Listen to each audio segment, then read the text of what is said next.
इस क्वेश्चन में एक इक्विलिब्रियम का रिएक्शन दिया गया है जहां पे reactant X and product Y एक दूसरे के साथ इक्विलिब्रियम में है। फॉरवर्ड रिएक्शन का रेट कांस्टेंट मेंशन है K1 एंड बैकवर्ड रिएक्शन का रेट कांस्टेंट मेंशन है K2। साथ में ये भी प्रोवाइडेड है कि जब टाइम t इक्वल्स टू 0 तब X का कंसेंट्रेशन है X0।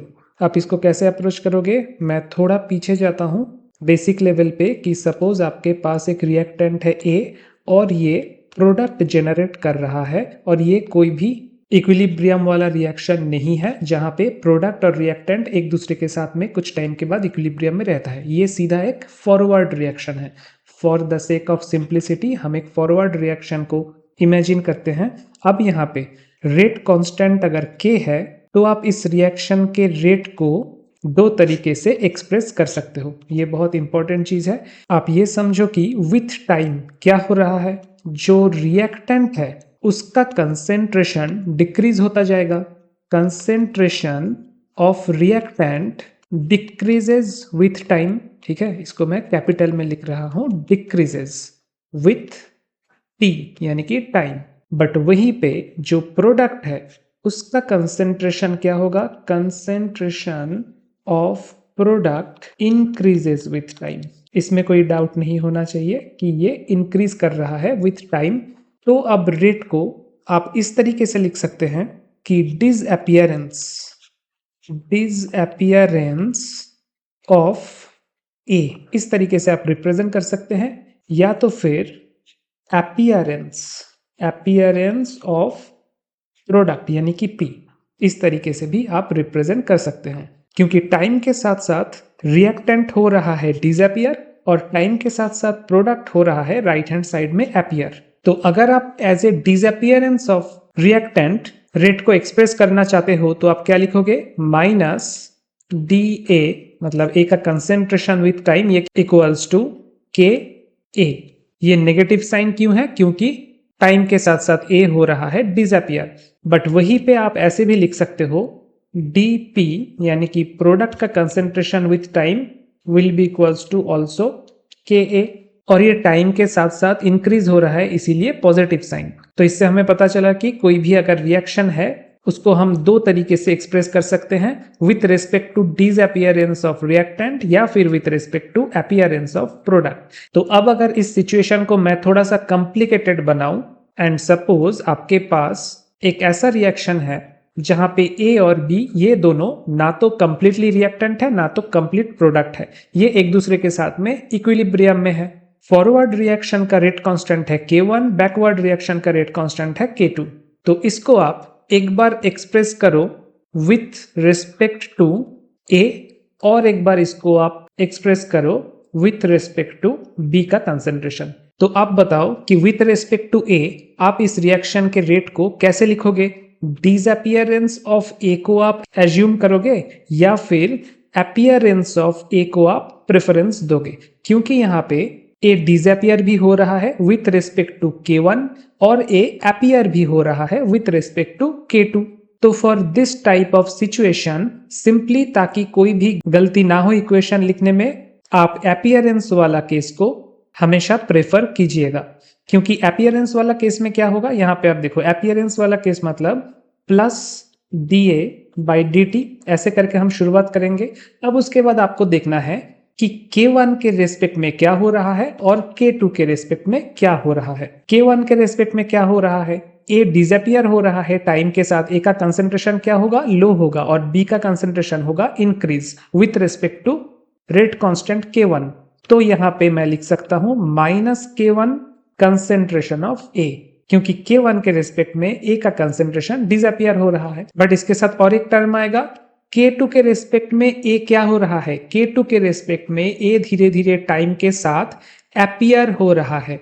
कहां से अपीयर हो रहा है, B से अपीयर हो रहा है, मतलब प्लस आएगा क्योंकि A का कंसेंट्रेशन अपीयर हो रहा है, तो K2 आएगा साथ में, और कहां से अपीयर हो रहा है, B से अपीयर हो रहा है, तो K2B। ये होगा आपका फुल इक्वेशन।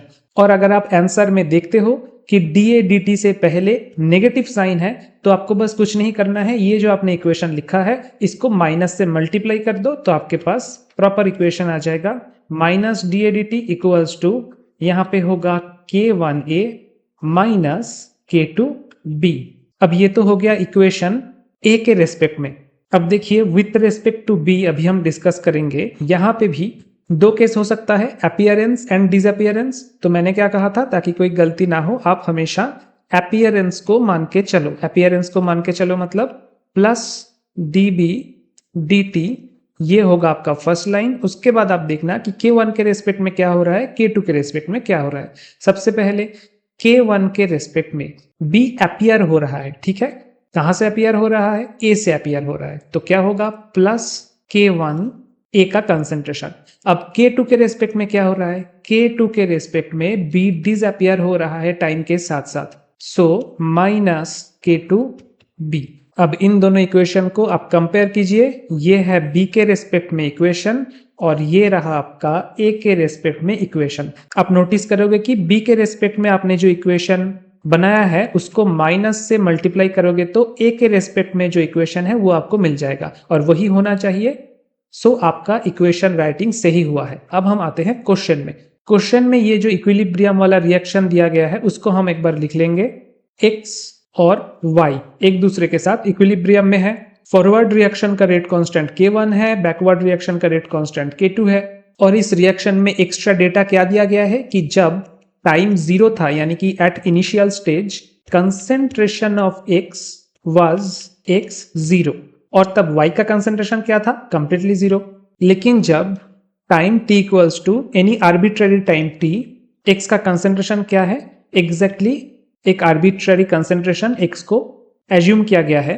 तो अब आप बताओ कि अगर t इक्वल्स टू जीरो इस टाइम पे कंसेंट्रेशन है x0 और एट टाइम t कंसेंट्रेशन है x, तो x का कंसेंट्रेशन कितना डिक्रीज हुआ है, ऑब्वियसली x0 माइनस x, इतना कंसेंट्रेशन उसका डिक्रीज हुआ है। और हमें पता है जितना कंसेंट्रेशन डिक्रीज हुआ है वही है हमारा y का नया कंसेंट्रेशन। इनिशियल कंसेंट्रेशन y का था 0, अब जो y का कंसेंट्रेशन है that is x0 minus x। अब हम आएंगे रेट इक्वेशन पे। इसको आप ऐसे लिख सकते हो, y के रेस्पेक्ट पे लिख सकते हो rate equation with respect to y का कंसेंट्रेशन, या फिर इसको आप विथ रेस्पेक्ट टू x का कंसेंट्रेशन लिख सकते हो। क्वेश्चन में क्या है, आप अगर क्वेश्चन का चारों ऑप्शन देखोगे तो चारों के चारों में ही dx dt से रेट इक्वेशन को एक्सप्रेस किया गया है। तो आप भी यहाँ पे सेम कीजिए। मैं और एक बार इसको लिख देता हूं इक्वेशन को, x और y फॉरवर्ड रिएक्शन का रेट कांस्टेंट k1, बैकवर्ड का रेट कांस्टेंट k2। हमें रिएक्शन का रेट एक्सप्रेस करना है x के थ्रू। अब यहाँ पे आप अपीयरेंस, x का अपीयरेंस हो रहा है या डिसअपीयरेंस हो रहा है, दोनों तरीके से रेट इक्वेशन इमेजिन कर सकते हो। मैंने क्या कहा था कि अपीयरेंस को ही आप मान लेना ताकि कोई गलती ना हो। अब अपीयरेंस को अगर आप मानते हो तो आप क्या लिखोगे, प्लस dx dt। अब टाइम के साथ साथ with respect to rate constant k1 x क्या हो रहा है, डिसअपीयर हो रहा है क्योंकि इस तरफ जा रहा है, तो x का कंसेंट्रेशन फॉल करेगा with respect to k1। So हम कैसे यहां पे लिखेंगे, minus k1 concentration of x। But with respect to k2 time के साथ साथ क्या हो रहा है, x जेनरेट कर रहा है, टाइम के साथ साथ x का कंसेंट्रेशन बढ़ रहा है विथ रेस्पेक्ट टू k2। और कहां से आ रहा है ये कंसेंट्रेशन, y से आ रहा है, तो plus k2 concentration of y। तो ये होगा आपका रेट इक्वेशन। लेकिन जो ऑप्शन दिया गया है सभी ऑप्शन में माइनस dx dt लिखा हुआ है, तो इसको आप क्या करोगे, नेगेटिव साइन से दोनों तरफ ऑफ दिस इक्वेशन को मल्टीप्लाई करोगे, तो minus dx dt equals to k1 x minus k2 y। और एक चीज है कि ऑप्शन में, कोई भी ऑप्शन में y ये टर्म है ही नहीं, उसके जगह x और x0 है।